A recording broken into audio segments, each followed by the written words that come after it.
நம்ம என்ன பார்க்க போறோம்? தந்தை பெரியாரை பற்றி பார்க்க போகிறோம். வாங்க பார்க்கலாம். பெரியார் அவருக்கு எப்படி பெரியார்னு பேர் வந்துச்சு அப்படின்னு நம்ம பாடம் நடத்த உங்களுக்கா புரிய வரும்.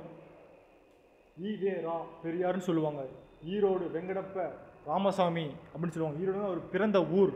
வெங்கடப்பங்கிறது வந்து அவரோட தந்தை பெயர். ராமசாமி தான் அவரோட உண்மையான பெயர். ஆனால் பெரியாருங்கிறது ஒரு பட்டம். அவர் வந்து எப்போ பிறந்தார் அப்படின்னா செப்டம்பர் 17, 1878. அப்போ வந்துட்டு ஈரோட்டில் பிறக்கிறாரு. பிறந்துட்டு அவரோட 12 வயசில் திருமணமாகுது.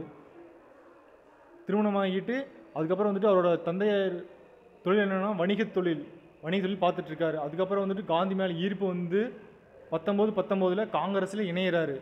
காங்கிரஸில் இணைஞ்சப்போ வந்துட்டு பிராமணர் அல்லாதவர்களுக்கான இடஒதுக்கீடு வேணும் அப்படின்னு சொல்லிட்டு காங்கிரஸில் தனியாக ஒரு பிரிவு இருந்துச்சு. அதில் ஜாயின் பண்ணி காங்கிரஸில் நினச்சிட்டாரு. பார்ப்போம். காங்கிரஸில் 1919 இணையிறாரு. அதுக்கப்புறம் என்னாச்சு, 1923 அப்போ வந்துட்டு சென்னை மாநில காங்கிரஸ் தலைவராக மாறிடுறாரு.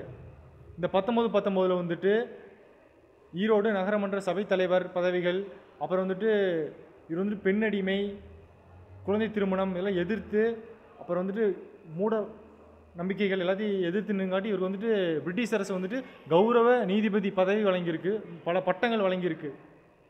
1925 இவர் வந்துட்டு பிராமண அல்லாதவர்களுக்கான இடஒதுக்கீடு வேணும் அப்படின்னு சொல்லிட்டு காங்கிரஸ்ட தலைவராக இருந்தப்பவும் சரி, உறுப்பினர் இருந்தப்பவும் சரி நிறைய டைம் தீர்மானத்தை கொண்டு வந்திருக்காரு. அந்த தீர்மானத்தை வந்து நிராகரிச்சிட்டாங்க. அதனால் வந்துட்டு இவர் என்ன பண்ணிட்டாரு, இதுக்கு மேலே காங்கிரஸ் ஆகாது அப்படின்னு சொல்லிட்டு காங்கிரஸ் விட்டு வெளியே வராரு. 1925 காங்கிரஸ் விட்டு வெளியேறிட்டு சுயமரியாதை இயக்கம், செல்ஃப் ரெஸ்பெக்ட் மூமெண்ட் அப்படின்னு சொல்லிட்டு இவர் தானாக ஒன்று உருவாக்குறாரு. அது வந்துட்டு எந்த ஒரு அரசியலும் போட்டியிடாது, ஒரு சமூக சீர்திருத்த இயக்கமாக தொடங்குறாரு. அதோட ஒரிஜினல் அஃபீஷியல் நியூஸ் பத்திரிக்கை என்னென்னா குடியரசு. 1925 மே 2 அப்போ ஸ்டார்ட் பண்ணுறாரு. அவரோட ஆசிரியர் வந்துட்டு பெரியார். துணை ஆசிரியர் யாருன்னா அறிஞர் அண்ணா. வாங்க. 1925 இன்னொரு சம்பவம் நடக்குதுன்னா சேரன் மாதேவி குருகுல கல்வி. அந்த கல்வி வந்துட்டு வி.வே. சுப்பிரமணிய ஐயர் வந்துட்டு நடத்திட்டு வந்துட்டு இருக்காரு திருநெல்வேலியில். அங்கே வந்துட்டு ஒரு பள்ளிக்கூடம், அந்த பள்ளிக்கூடத்தில் மேல் சாதி கீழ் சாதி அப்படிங்கிற வந்துட்டு ஒரு தாழ்வு மனப்பான்மை ரெண்டாக பிரித்து தனித்தனியாக பாடம் சொல்லித்தரதும் சரி, சாப்பாடு பரிமாறலையும் சரி, அவங்கள மட்டும் கிளாஸ் ரூம்குள்ளே சாப்பாடு போடுறது, அவங்களை வெளியே வச்சு சாப்பாடு போடுறது, அந்த மாதிரி பிரிவினை இருந்திருக்குது. அந்த பிரிவினை அங்கே படிக்கிற 2 மாணவர்கள் வந்து பெரியார்கிட்ட சொல்கிறாங்க. அப்போ வந்துட்டு பெரியார் கேட்டுக்கிட்டு இது காங்கிரஸ்கிட்ட போய் இந்த மாதிரி இருக்கக்கூடாது அப்படின்னு சொல்லிட்டு வி.வே. சுப்பிரமணிய ஐயர்கிட்ட போய் வலியுறுத்தி போராட்டம் பண்ணி காங்கிரஸில் தீர்மானம் கொண்டு வந்து அந்த குருகுல கல்வியை இழுத்து மூடிட்டார். இது வந்து மிகப்பெரிய ஒரு வெற்றியாக பார்க்கப்படுது.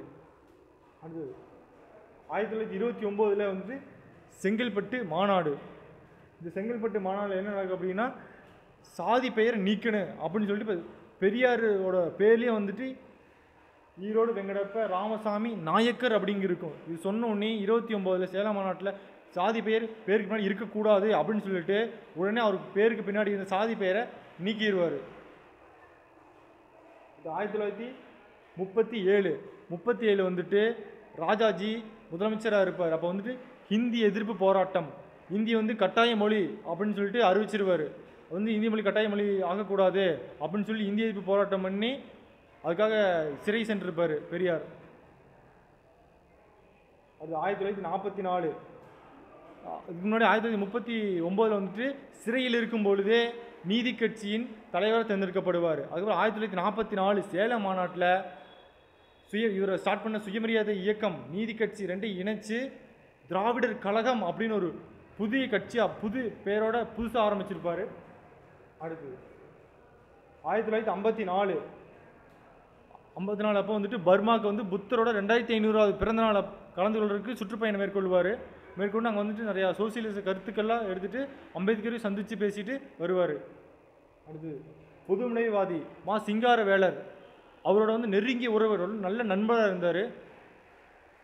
அது 1970 உண்மைங்கிற ஒரு செய்தித்தாள் இருந்துச்சு. 1973 டிசம்பர் 24 அப்போ இயக்கி எழுதிட்டார்.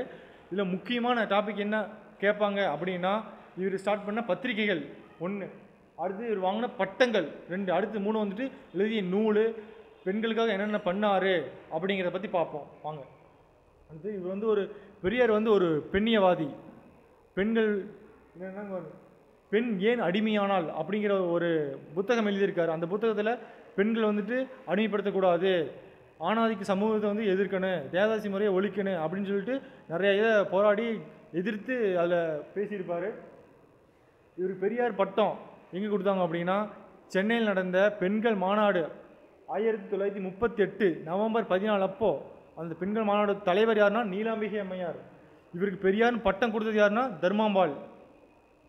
அடுத்தது திருமணம் செய்து கொடுப்பது அப்படிங்கிறது பெண்களை வந்துட்டு ஒரு விற்பனை பொருளாக பார்க்கப்படுது அப்படின்னு சொல்லிட்டு அந்த வார்த்தையை நீக்கிட்டு திருக்குறளிலிருந்து, திருவள்ளுவர் சொன்ன திருக்குறளிலிருந்து வாழ்க்கை துணை அப்படிங்கிற வார்த்தையை பயன்படுத்துங்க அப்படின்னு சொன்னவர் நம்ம பெரியார். இவருக்கு என்ன நம்மளுன்னா தமிழ், தெலுங்கு, கன்னடம் ஆகிய 3 மொழிகள் தெரியும். அப்புறம் 1936 அம்பேத்கர் எழுதிய சாதி ஒழிப்பு அப்படிங்கிற புத்தகத்தை உடனே வெளிவந்த உடனே தமிழில் சாதி ஒழிப்புன்னு மொழிபெயர்த்து விட்டவர் பெரியார். அப்புறம் சுயமரியாதை திருமணத்தை அறிமுக, நோ சாமி நோ சடங்கு, அதாவது வந்துட்டு எந்த ஒரு கடவுள் நம்பிக்கை அற்று எந்த பிராமணர்கள் இல்லாமல் சடங்கு எதுவும் செய்யாமல் இருக்கணும் அப்படின்னு சொல்லிட்டு சுயமரியாதை திருமணம் அப்படிங்கிறது கணவன் மனைவி, அதாவது வந்துட்டு 2 தோழர்களுக்குள்ள புரிந்துணர்வு ஒப்பந்தம் மாதிரி கையெழுத்து போட்டு செய்கிறது தான் இந்த சுயமரியாதை திருமணம். அடுத்தது இவர் வாங்கிய பட்டங்கள் 1970 ஜூன் 27 யுனெஸ்கோ இவருக்கு கொடுத்த பட்டங்களை பற்றி பார்ப்போம். இது வந்துட்டு ரொம்ப முக்கியமானது, நோட் பண்ணிக்கோங்க. புத்துலக தொலைநோக்காளர், அது வந்து பழைய மூடநம்பிக்கையிலேருந்து புதிய உலகத்தை யோசித்து முன்னேற்றங்காட்டி புத்துலக தொலைநோக்காளர்னு சொல்லியிருக்காங்க. அடுத்து தென்கிழக்கு ஆசியாவின் சாக்ரடீஸு, இந்தியான்னு சொல்ல தென்கிழக்கு ஆசியாவின் சாக்ரடீஸு அப்படின்னு சொல்லி ரொம்ப பெருமைப்படுத்தியிருக்காங்க. சமூக சீர்திருத்த இயக்கத்தின் தந்தை, தமிழ்நாட்டில் சாதி வேற்றுமைகள், பெண் அடிமை, இந்த மாதிரி நிறையா சமூக சீர்திருத்த கொண்டவங்க சமூக சீர்திருத்த இயக்கத்தின் தந்தை என்று அழைக்கப்படுகிறார். அடுத்து அறியாமை, மூடநம்பிக்கை, அர்த்தமற்ற சம்பிரதாயங்கள், மூட பழக்க வழக்கங்கள் ஆகியவற்றின் எதிரி, இதெல்லாம் ரொம்ப எதிர்த்து நின்னார், கடுமையாக விமர்சித்து எதிர்த்து நின்னார். பகுத்தறிவு இதெல்லாம் முக்கியம் இல்லை, பகுத்தறிவு வேணும். இது முக்கியம் சொன்ன ஒரு கருத்து என்ன அப்படின்னா, நானே ஏதாவது சொன்னாலும் நம்பிடாதீங்க, உன்னோட பகுத்தறிவுக்கு என்ன சரின்னு படுதோ அதை மட்டும் நம்புங்க அப்படின்னு தெளிவாக சொல்லியிருக்கிறாரு. அடுத்தது இவர் ஸ்டார்ட் பண்ண பத்திரிகைகள், இந்த பத்திரிகைகள் இருந்தால் கொஸ்டின் கேட்பாங்க, ரொம்ப முக்கியமானது. 1925 குடியரசு எப்போ ஸ்டார்ட் பண்ணாங்க? 1925 மே 2 அப்போ ஸ்டார்ட் பண்ணாங்க. இதுதான் சுயமரியாதை இயக்கத்தின் அஃபீஷியல் பத்திரிகை. அடுத்து செகண்டு இது வந்து தமிழ் இருந்துச்சு. அடுத்து 1928 ரிவோல்ட், இது வந்து ஒரு இங்கிலீஷ் நியூஸ் பேப்பர். அப்போ வந்து பிரிட்டிஷ் தான் நிறையா இருப்பாங்க, ஸோ அவங்களுக்கு இங்கிலீஷ்லேயும் நம்ம கருத்துக்களை போய் சென்றடைன்னு சொல்லிட்டு இங்கிலீஷில் 1928 ரிவோல்ட். அடுத்து 1933 புரட்சி, 1934 பகுத்தறிவு, 1935 விடுதலை. இப்படி ஒவ்வொரு பத்திரிகையிலும் அவரோட சமூக சீர்திருத்த கருத்துக்களை வந்துட்டு பற்றி கட்டுரை எழுதுறது, அப்புறம் சமுதாய பிரச்சனைகளை பற்றி எழுதுறது, சமுதாய பிரச்சனைகளை பற்றி கட்டுரை எழுதி அவரோட பேர் போடாமல் புனைப்பெயரில் சித்திரபுத்தன் அப்படிங்கிற புனைப்பெயரில் கட்டுரை எழுதி மக்களுக்கு புரியும்படி பண்ணியிருக்காரு. இப்போ பெரியாரை பற்றி நம்ம பார்த்தோம். இதில் ரொம்ப முக்கியமான ப்ரீவியஸ் கொஸ்டின் அப்படி என்ன கேட்பாங்க அப்படின்னா, திராவிட நாடு திராவிடர்களுக்கே அப்படின்னு சொன்னது யார்? பெரியார். இது வந்து ஒரு முக்கியமான கொஸ்டின், நோட் பண்ணிக்கோங்க. அடுத்தது இந்தியாவின் முதல் குழாய் வழி குடிநீர் திட்டம் கொண்டு வந்தது யாருன்னா 1919 ஈரோட்டில் தந்தை பெரியார் தான் இந்தியாவிலே ஃபஸ்ட்டு கொண்டு வந்தார், பெரியார் தான். இது முக்கியமான கொஸ்டின். அடுத்தது சிறை பறவை அப்படின்னு சொல்லுவாங்க, இவர் ஹிந்தி எதிர்ப்பு போராட்டம் அப்படின்னு சொல்லிட்டு சிறை போயிட்டு வர்றாரு, சிறை பறவைன்னு இவர் அழைப்பார். இதெல்லாம் முக்கியமான கொஸ்டின்ஸு, நோட் பண்ணிக்கோங்க. நன்றி, வணக்கம்.